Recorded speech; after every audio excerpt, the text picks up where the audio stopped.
As I stepped into the dimly lit supermarket in London, an eerie feeling washed over me. The shelves were stacked with products, but the air was heavy with an unsettling silence. It was late at night, and I couldn't help but feel like I was the only living soul in the place. As I wandered through the aisles, I couldn't shake the feeling of being watched. The fluorescent lights flickered ominously, casting creepy shadows on the floor. Suddenly, a faint whisper echoed through the store, causing me to jump in fear. "Get out!" it seemed to say. My heart pounded as I tried to convince myself it was just my imagination playing tricks on me. In an attempt to regain my composure, I headed towards the checkout counters. But as I approached, the registers started ringing on their own, and the conveyor belts began moving as if someone was scanning invisible items.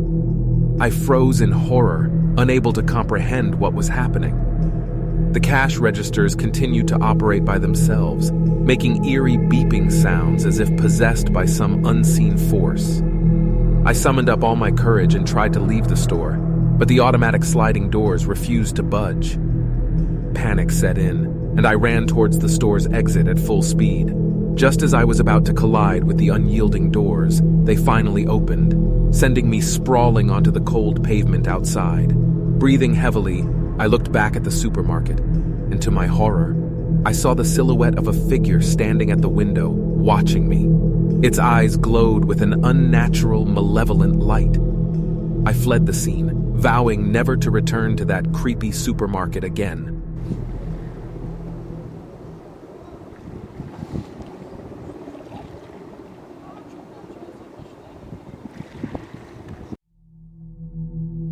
It was a rainy evening in London when I decided to visit the local supermarket for some last-minute groceries. As I stepped inside, I was greeted by the creaking sound of shopping carts. A particular cart caught my attention. It was old and rusted, seemingly out of place among the newer ones. Yet something drew me to it, like an invisible force guiding my hands to take hold of its worn handle. As I started my shopping, I noticed that the cart seemed to have a mind of its own. It steered me away from the items on my shopping list and led me to the darkest corners of the supermarket. The flickering lights above made the experience even more unsettling. I tried to ignore the strange occurrences, chalking them up to the cart's poor condition. But then, as I rounded a corner, the cart suddenly stopped.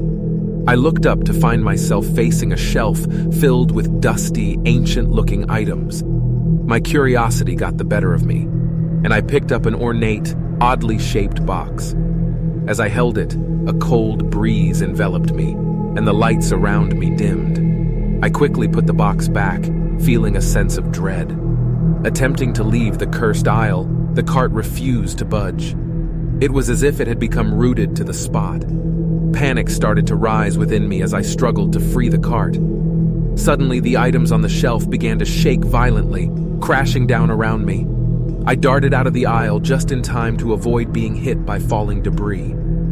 I decided to abandon the cart and tried to carry my groceries by hand, but the moment I let go of the cursed cart, it rolled by itself, following me like a haunted shadow.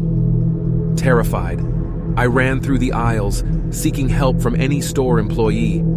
However, every time I found one, they appeared distant and unresponsive, as if they were trapped in some trance. Realizing that I was trapped in a nightmare, I made one final attempt to escape. I sprinted towards the exit, the cursed cart trailing behind me. Just as I thought I had made it, the cart's wheels screeched, and it abruptly stopped. The doors slammed shut, blocking my escape. Now trapped inside the supermarket with the malevolent cart, I knew I was in a fight for my life. The supermarket had become a labyrinth of horror, and the cart seemed determined to claim my soul. I couldn't help but wonder if anyone would ever find me in this sinister place, lost in the depths of darkness.